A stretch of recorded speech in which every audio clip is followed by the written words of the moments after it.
con Roger Celi del Observatorio Legislativo para hablar un poco sobre la Asamblea Nacional, qué está pasando, estas peleas, estas disputas, todo lo que ha ocurrido en las últimas horas. Muy buenos días, Roger, gracias por estar acá con nosotros. Mucho gusto, pues me siento honrado de estar en BN Periodismo. Pégate un poquito. Ahí me escuchan. Chévere, ahora sí te escucho, ya. No, pues decía que me siento honrado de estar acá y tener esta conversación sobre lo que pasa en la Asamblea Nacional. A veces pasa muy rápido la situación política en la Asamblea y no da mucho tiempo para comentarla, porque la política acá es súper rápida, ¿no? Claro, la política es así de fluctuante también Sí. dentro de las agendas, pero quería preguntarte, de lo último que estábamos hablando antes que ingreses a conversar con nosotros, sobre este problema de Esteban Torres, ¿no? Esteban Torres, un vocero de gobierno que ha estado también lanzando ciertos dardos contra la Asamblea Nacional, por poco y dicen que son antinoboas en el legislativo.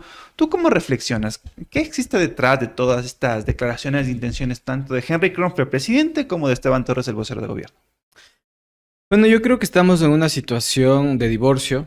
Vivimos una luna de miel de aproximadamente 6 meses en donde parecía haber un acuerdo país, donde se pasaban leyes y demás.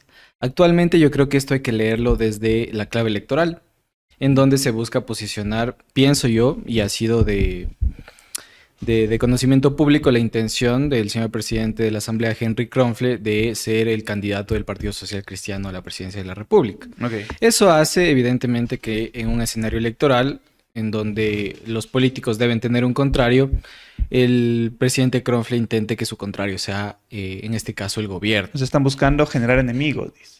No enemigos, sino contrarios. En la política es necesario eso, porque si no, no sería política. La política es el arte de las contradicciones. Y en ese sentido, pues, Kronfler posiciona eso. Y yo creo que Torres posiciona un discurso en el cual quiere, al puro estilo de Lazo, echar la culpa a la Asamblea Nacional de posibles obstruccionismos, de posible falta de gobernabilidad, de que no les permiten hacer su trabajo. No sé si leen un poco, creo que la ciudadanía también, un tono al estilo de lo que fue el gobierno de Guillermo Lazo, en torno a decir que la Asamblea no sirve, que la Asamblea necesita cambiar de presidente, que la Asamblea comienza a ser antigobierno, comienza a ser lo anti, no lo propositivo. Eso decía Guillermo Lazo. Y con esto termino porque siempre lo menciono. Guillermo Lazo dijo en su momento, voy a gobernar sin asamblea. ¿Lo logró? Pues creo que lo puede responder. Claro, y después vino todo lo que nosotros aquí también lo reportamos. Quería preguntarte, Roger, a propósito de la Asamblea Nacional, ¿cómo se está configurando? Porque, a ver, hace poco sabíamos que ADN llegó con menos 20 asambleístas, creo 14 si no estoy mal, y hoy por hoy tiene un montón.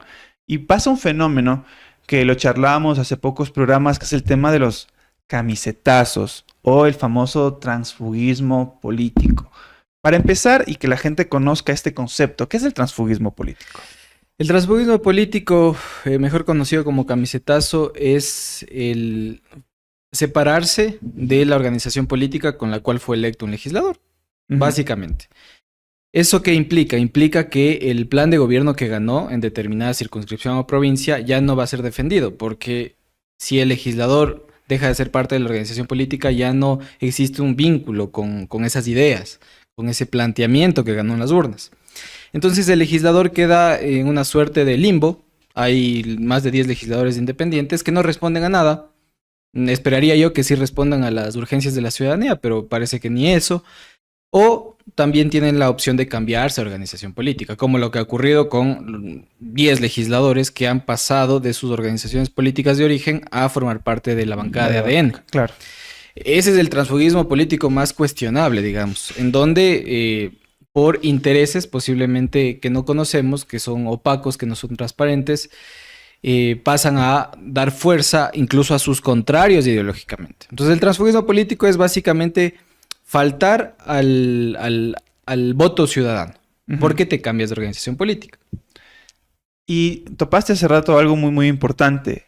¿Qué hay detrás? ¿Qué hay detrás de estos cambios? Porque digamos que no solo ha pasado hacia ADN, sino que algunos han estado en un partido político y luego se han declarado independientes, ni bien llegan a la asamblea, o con problemas con su organización política y se han abierto. ¿Qué hay detrás? O sea, ¿qué se negocia cuando ocurren estas cosas? Yo no sé si ustedes recuerdan, hace un par de años, o menos tal vez, un legislador en un medio de comunicación dijo: depende el tema, pero un voto en la Asamblea Nacional puede costar hasta $2 millones. Entonces, eso nos hace pensar que posiblemente el transfugismo político esté muy conectado con la concusión, con el tráfico de influencias, con conflictos de interés no regulados, con compra de conciencias, básicamente, de fondo. Pero eso no lo sabemos porque evidentemente eso nunca va a ser transparente. Eso digamos, Eso se discute en cafés, se discute en los pasillos. en los pasillos de la Asamblea Nacional, en hoteles quizá, el tema de los votos también. Pero quiero ser abogado del diablo acá y preguntarte, ok, sí, pero quizá no ocurre el transfugismo político también por mera convicción ideológica.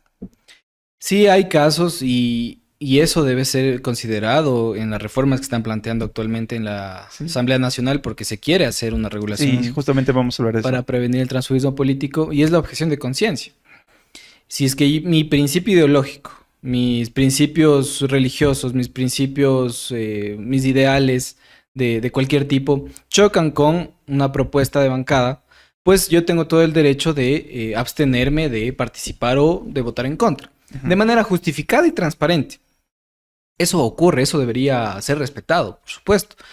Lo que es cuestionable y lo que critican incluso las organizaciones políticas es que en decisiones que no tienen que ver con principios ideológicos, sino con temas, digamos, de plan de gobierno, porque yo digo, si es que yo decido participar en X organización política, se supone que yo leo el plan de gobierno. Y si ahí dice que vamos a defender A, B, C postura y luego en la votación yo voto en contra, ¿tiene algún sentido? Creo que no. Creo que eso es cuestionable. Pero cuando una decisión coyuntural se plantee y eso va en contra de mis principios, claro, por supuesto, yo puedo en ese momento justificar, transparentar y decidir apartarme de la decisión de la bancada.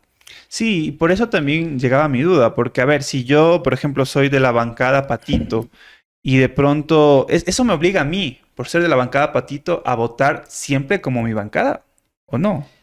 Eso es disciplina partidista. Se supone que se conforman bancadas para ir votando de forma alineada y hacer una composición política no dispersa. Es decir, que haya cierta certeza al respecto de cómo van a votar al respecto de determinados temas o en función de determinados temas. Pero eso, digamos, no ocurre cuando, insisto, se tocan principios que pueden afectar a la objeción de conciencia de los legisladores. Pero son temas muy puntuales. O sea, esa es la excepción. Esa es la excepción a la regla, porque en general debería haber disciplina partidista, incentivos a los legisladores para que sigan alineados al plan de gobierno, defensa, evaluación, monitoreo. Pero eso no ocurre. E incluso los legisladores ya cuando se cambian de camisetas demuestran que han tenido un largo historial de votaciones que han estado pues dispersas, ¿no? Uh-huh. Entonces, si esa es la excepción, la regla sería todo lo que tú me comentas. Negociaciones en medio del pasillo, concusión, compras de votos, plata de por medio incluso, o también favores políticos, ¿puede ser? Ahí hay una delgada línea también que hay que analizar. Favores políticos podría entenderse como pues, el reparto de cargos públicos, reparto de hospitales, que son casos que se han sonado en el país y que desafortunadamente... Administraciones zonales, etcétera, etcétera. Exacto. Pero en democracias más maduras, este tipo de comportamiento político puede orientarse a la gobernabilidad. Es decir, si es que una organización política ha trabajado durante varios años, 30, 50 años en determinada materia, por ejemplo en educación, y podría cogobernar el área de educación con el gobierno por su experiencia, por su conocimiento, por su plan de trabajo incluso, porque los planes de trabajo que ganan no necesariamente son perfectos, sino que posiblemente el plan de trabajo de otro candidato en determinada materia pudo haber sido mejor. Entonces, en democracias más maduras, insisto, estas ideas del contrario se toman para los gobiernos y quienes las conocen, las lideran, pueden ejecutar cargos públicos para orientar las políticas en esa línea. Eso en el mejor de los casos, pero acá no ocurre eso. Acá lo que impera es el principio del dinero. Es decir, ¿A qué te refieres? Yo voto de determinada manera al respecto de, por ejemplo, obtener un contrato en determinada institución pública. En obtener cierto, e incluso se ha escuchado últimamente que incluso ingresar a personas al sector público, quizá de mi organización política, quizá de mi familia, y cobrar diezmo, cobrar una parte del salario que cobra esa persona que ingresa de manera ilegítima. Entonces comienzan a configurarse escenarios de corrupción en torno al transfugismo político. Ambientes propicios para que exista un sinnúmero de delitos como tráfico de influencias y lo que ya hemos mencionado, ¿no? Pero también algo que quiero acotar es la capacidad de negociación, porque a la final quien tiene más umbral de negociar, de hablar, es el gobierno. Y es por eso que también nos parece extraño todo lo que ha pasado con ADN, que ha sumado legisladores. Claro, quienes deberían transparentar en primer lugar cuáles son las prebendas o cuáles son los acuerdos de fondo es el gobierno, porque finalmente son quienes tienen la capacidad de otorgar ciertos beneficios a quienes van apoyando al gobierno. Es el gobierno quien debe ser más transparente en su operación política, en los acuerdos políticos que hace la legislatura. No sé si ustedes recuerdan al inicio de esta Asamblea Nacional, fue increíble el pacto que se hizo, la alianza entre el correísmo, ADN y el Partido Social Cristiano. Y todos decíamos, bueno, el discurso nos dice que es por el país, que es por destrabar la Asamblea Nacional, por darle mayor gobernabilidad y confianza, que sucedió finalmente en los primeros meses, pero no se sabía qué había detrás, ¿no? Luego se comenzó a especular al respecto de que posibles miembros del Partido Social Cristiano iban a participar en el gobierno.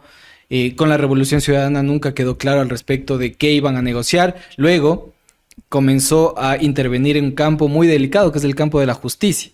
Y se comenzó a decir que el acuerdo político tenía que ver con posibles indultos y amnistías. Y se comienza a negociar ese tipo de cosas. Yo, de lo que hemos conversado, pregunto y a los políticos si es que en esas negociaciones hubo algo país, algo sobre lo que necesita la gente. Es decir, se planteó algún tema macroeconómico. Por ejemplo, hubo un tema que estuvo en discusión, que fue el traer las reservas internacionales que rodean más de 10 mil millones de dólares, me parece, para financiar pues al Estado en ese momento que no tenía plata. Yo les pregunto, ¿eso fue parte de la negociación? O sea, ¿ahí estuvo la discusión para llegar a un acuerdo o por el contrario fue el tema justicia? ¿Fue el tema que hemos mencionado al respecto de cargos públicos o contratos? Para resumir, ¿no? ¿Qué es lo que básicamente se suele negociar? ¿Y en estas negociaciones es normal la falta de transparencia? Aquí en el Ecuador sí, es muy normal la falta de transparencia y la opacidad al respecto de cómo está operando la política a nivel nacional. Y yo incluso me atrevo a decir que en el principio más básico de la transparencia no se cumple, que es transparentar la gestión. Eso no se sabe. Nosotros recién sacamos un informe que dice que apenas el 50% de la información que produce la Asamblea Nacional es transparente. Apenas el 50%. Es decir, hoy en día no sabemos qué hace el otro 50% del trabajo de la Asamblea Nacional. No podemos calificar si es bueno, si es malo, si es positivo, si es negativo. Bueno, la ciudadanía, porque no es transparente. Mucho menos los acuerdos políticos. Eso no se transparenta. Y con esto termino esta parte. Sabes que siempre hablamos de transparencia nosotros porque creemos que es la clave para generar mejor política. Porque un gobierno que no es transparente no es auditable por cualquier sector. Ustedes, nosotros, cualquier sector puede auditar un gobierno transparente. Incluso hubo retrocesos. El presidente de la República, Daniel Noboa, derogó el decreto de las normas de comportamiento ético gubernamental, en donde, por ejemplo, podíamos saber, ojalá, las declaraciones de interés de los funcionarios de gobierno y ver cómo eso se conecta con relaciones societarias, es decir, con empresas privadas. Exacto, beneficiarios, sectores gremiales e incluso con funcionarios de alto nivel. ¿Cuáles son las conexiones legislativo-ejecutivo en materia de intereses? Las declaraciones de los legisladores sí son transparentes en un formulario bastante básico. Pero, o sea, ellos llenan un formulario. Y está público, afortunadamente, actualmente en la página web de la Asamblea. Pero muchos de ellos no transparentan cuál es su relación con funcionarios de alto nivel.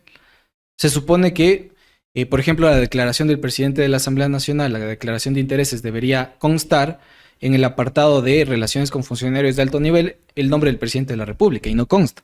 Entonces es un ejemplo de Cómo la transparencia podría darnos conexiones para, insisto, desde cualquier sector de la sociedad civil, prensa, academia, se pueda auditar a los gobiernos, pero eso no está pasando. Y eso es lamentable que ocurra dentro del legislativo, porque a la final, bueno, a organizaciones externas les toca estar revisando, chequeando qué hacen o dejan de ser los legisladores. Podemos poner la imagen, Pancho, porfa, si me ayudas.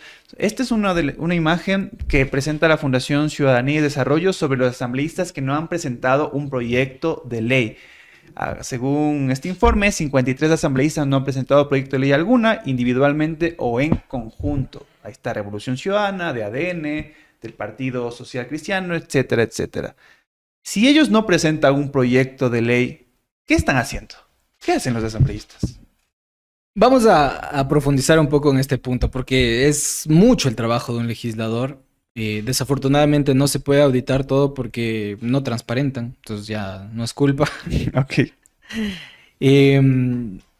Pero al respecto de este punto, yo quisiera dejar muy claro que no es mejor legislador quien presenta más proyectos de ley, para nada. Pero es un punto de partida, porque una de sus funciones principales es presentar un proyecto de ley. ¿Qué pasa con estos legisladores que son más de 50 hasta el corte del 14 de mayo que no registraban en la página web presentación de proyectos de ley? Bueno, en primer lugar, muchos nos han reclamado y nos han dicho, sí, presentamos. Y les decimos, pues en la página web no constaba y es el único mecanismo de acceso a la información pública que tiene la ciudadanía. Entonces, con eso nos basamos. Y hay un problema de transparencia. Muchos sí presentaron de los que están en la lista, pero desafortunadamente la gestión de transparencia de la Asamblea Nacional falló y no aparecieron. Digamos que son unos 10, pero quedan 40 que no presentan proyectos de ley. No solo el problema radica en el legislador, sino en el despacho. Como ustedes saben, cada legislador tiene un asesor legal, un asesor de comunicación y 2 asistentes. Yo me pregunto si es que las funciones que establece la ley para los asesores son preparar los proyectos de ley, el asesor cumplió también su trabajo. Ahí ya tenemos 2 personas que posiblemente no hayan hecho mayor cosa durante los 6 meses. Y considerando que un despacho suele costar entre 15 y 20 mil dólares, después de 6 meses nos hace pensar qué pasó con esos recursos públicos. Pero insisto, no es la única gestión que hacen los legisladores. Las observaciones a los proyectos de ley son muy importantes. Ellos deben presentar observaciones. La ley de transparencia establece que esto debe ser público, pero no es público. Y ahí vamos construyendo mayor profundidad al respecto de la calidad del trabajo de los legisladores. Y sucede que comenzamos a evaluar el discurso público de los legisladores en el Pleno. Fact-checking legislativo, nosotros le llamamos. Y revelamos que más del 50% de las intervenciones de los legisladores en el Pleno están basados en datos falsos, o en datos imprecisos, o en intervenciones que nosotros denominamos como discursos vagos. Porque no dicen nada, dicen todo y nada a la vez. Ven una noticia, por ejemplo, y dicen en el Ecuador hubo 200 asesinatos. Y dicen eso, repiten eso.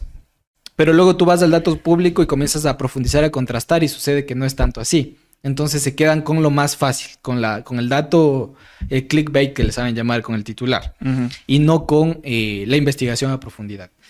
Entonces, no presentan proyectos de ley muchos. Se basan sus discursos en datos falsos. Luego revisamos fiscalización y no han presentado pedidos de información. Y entonces decimos, ¿cuál es la calidad? Hay muchos legisladores que dicen, yo creo que legítimamente, que su trabajo está en territorio. Y ahí nosotros decimos, está bien, pero transparente. ¿Qué hacen? Transparente, para nosotros saber qué están haciendo. Y regresando al tema de los camisetazos, tú comentabas hace poco que existe un proyecto de ley para evitar el tema del transfugismo político. Lo propuso, si no estoy mal, Viviana Veloz, asambleísta de la Revolución Ciudadana. Cuéntanos un poco, si tú has revisado este proyecto de ley, cuáles son algunas particularidades, qué se pretende. Bueno, ya hay un informe para primer debate en la Comisión de Justicia y Estructura del Estado, en donde se incorporó el tema de transfugismo político mucho antes del proyecto de ley de la primera vicepresidenta Viviana Veloz, el cual dice de forma muy clara que quien se desafilia de la organización política pierde la curul, es destituido, es causal de destitución. Eso, digamos, en un escenario en donde la democracia sí funciona, podría ser positivo, porque eso evitaría, o se pensaría 2 veces el legislador. Se quiere cambiar de partido. Pero la ley no es clara, porque yo, para para asentar mi desafiliación, debo ir al CNE y presentar un oficio y decir CNE me desafilio. Yo puedo mañana comenzar a votar en contra de mi bancada y nunca me desafilio, entonces no pasa nada. Entonces, la norma es juega con los intereses. Bueno, los políticos juegan con lo que se plantea en la norma de acuerdo a sus intereses. Y luego la legisladora Viviana Veloz presenta un proyecto de ley que busca, yo diría, desde un punto de vista bastante extremo, llevar a la cárcel a los legisladores que cometan transfugismo político. Y me parece que la naturaleza de la reforma no es adecuada, porque una conducta política, tú puedes ser mañana legislador y no quisiera verte en la cárcel si te peleas con tu organización política. Una conducta política no puede ser penalizada de esa forma, porque no es un delito, es simplemente una conducta política que debe ser regulada en otra esfera. ¿En dónde? En la esfera de la democracia, en las organizaciones políticas. Como nosotros hemos propuesto algunas cosas en la materia, entre ellas hacer algo como lo que ocurrió en España. ¿Qué me vas a decir? Y la ciudadanía es ideal, pero yo creo que por ahí es el camino personalmente, y es un pacto antitransfugismo político de las organizaciones políticas. El no recibir a aquel legislador que haya incurrido en una o dos camisetazos. Bueno, digamos dos ya para darles un margen de maniobra. Si ha incurrido en más de dos camisetazos, yo no le acepto como candidato en mi organización política. Es un pacto que han hecho en España y que ha reducido significativamente el transfugismo político. Porque hay muchos casos de transfugismo político. Desde el 2018 hay más de 80 casos. Algunos son de un cambio de camiseta, pero hay muchos que son de 3 o 4. Por ejemplo, el caso de Luis Almeida. No sé si ustedes se acuerdan que estuvo en el Partido Social Patriótica, Partido Social Cristiano, Centro Democrático. Cierto. Jorge Yunda lo propio. El correísmo también estuvo. Exacto, en la Alianza País, Pachacutic. Luego estuvo con una alianza entre Fuerza, Compromiso Social y otra organización política. Ese tipo de actitudes que hacen que la ciudadanía no confíe en las organizaciones políticas deben ser reguladas no en el ámbito legal, sino en el ámbito de la ética pública de las organizaciones políticas. Sí, pero esperar a que las organizaciones políticas trabajen de forma ética y que sea público es medio complicado también. Es por eso que se está solicitando penalizar de una u otra forma esta situación. Pero quería ir un poco más atrás. Porque igual todo empieza por las elecciones y por la elección de cuadros. A veces los partidos políticos eligen o al cantante o a la persona más famosa o al pana que tiene plata y aportó dinero, etcétera, etcétera. Pero no deberíamos regular antes todo. Es decir, cuando ya se está eligiendo cuadros, que sean militantes convencidos de cierto partido político. Sí, hay también propuestas de regulación en ese ámbito, en el ámbito de nuevo de las organizaciones políticas. Ahí ya no es un tema de un pacto, sino es un tema de regulación al Código de la Democracia, en donde al menos los candidatos estén 2 años militando en la organización política para ser candidatos. Eso evita que las organizaciones se conviertan en vehículos electorales nada más. Así como la preparación, la formación de los cuadros políticos. Es importante en las organizaciones políticas los filtros. En Perú hay una propuesta interesante en donde se ha generado una especie de contraloría de la trayectoria de los políticos. Entonces, tú puedes ingresar a la página web y dar clic a determinado candidato y ver toda su trayectoria, ver su pago de impuestos, ver si tiene pensiones de alimentos pendientes, ver si tiene problemas con la justicia, y eso de alguna manera les permite a las organizaciones políticas hacer un filtro de sus propios candidatos, ¿no? Son regulaciones que hay que hacer. Yo la última que escuché de un analista muy reconocido y que estudia bastante el tema es el comenzar a pensar en las organizaciones políticas y su número. No al respecto de reducirlas, porque es casi que imposible, sino al respecto de reducir su capacidad de participación electoral, de acuerdo a la lógica, básicamente. Sucede que organizaciones políticas locales, pequeñas, que logran poner un legislador, siguen siendo locales y no tienen alcance nacional. Y lo que se buscaría es reducir su capacidad de participación electoral para que solo participen en consejos municipales, por ejemplo, en prefecturas o alcaldías, porque su alcance no es nacional. Y es importante en el sentido de que los legisladores en la Asamblea Nacional no están regulando temas locales, Una ley no es que aplica solo a la provincia del Guayas o la provincia de Pichincha, aplica a la nación. Y las organizaciones políticas que no cuenten con un alcance nacional deberían participar solo en lo local, de acuerdo a su alcance. Eso haría que organizaciones políticas de alcance nacional participen en la legislatura, haya menor dispersión, haya menor número de legisladores únicos, de los chullas que llegan y los cuales conforman mayorías móviles, los bloques de legisladores independientes, que esos legisladores se queden en lo local, que pasen de ser legisladores a ser concejales, es decir, que su participación se limita a eso, porque las organizaciones políticas no tienen un alcance nacional. Recordar a todas las personas que estamos conversando con Roger Celi, quien es parte del Observatorio Legislativo. Y después de todo lo que hemos charlado, la gente siempre tiene como una mala impresión de la Asamblea Nacional. Es decir, es como un espacio donde hay disputas, se pelean allí los políticos, uno se dice una cosa y otro se dice otra cosa. Y en un futuro, según el último censo, vamos a elegir más asambleístas. Hay propuestas de por medio que solicitan todo lo contrario, que se reduzca la Asamblea Nacional, que por poco y que se rebaje el sueldo de los asambleístas. ¿Tú cómo analizas estas propuestas que vienen ya desde el enojo ciudadano? Bueno, yo creo que hay que analizar conforme a los datos también. Si nosotros vemos el promedio regional de número de legisladores por millones de habitantes, vemos que Ecuador está en la mitad. No es que tiene muchísimos legisladores. Eso en primer lugar. En segundo lugar, el principal argumento, no sé si tú tienes otra opinión, pero el principal argumento de las personas es que se gasta mucha plata en los legisladores, en la Asamblea Nacional. Y si revisamos el presupuesto general del Estado, nos damos cuenta de que menos del 1% del presupuesto general del Estado se va en la institución que debe garantizar la democracia en el país, que es la Asamblea Nacional. Entonces, que se baje el número de legisladores, en primer lugar, va a tener un impacto posiblemente negativo al respecto de la representación y en segundo lugar va a tener un impacto insignificante en el presupuesto general del Estado. Entonces la reducción del número de asambleístas yo creo que no es un debate por el momento eficaz, sino lo que hay que debatir es cómo, como tú bien has señalado, filtrar y tener mejores candidatos, nosotros votar de mejor manera, hacer control social a la calidad del trabajo de los legisladores y construir un mejor poder legislativo. Yo, desde el punto de vista más personal, creo en un poder legislativo más fuerte, más eficaz, con mejor calidad y no un poder legislativo disminuido. Mucho menos un poder legislativo disuelto, como lo que nos acaba de ocurrir.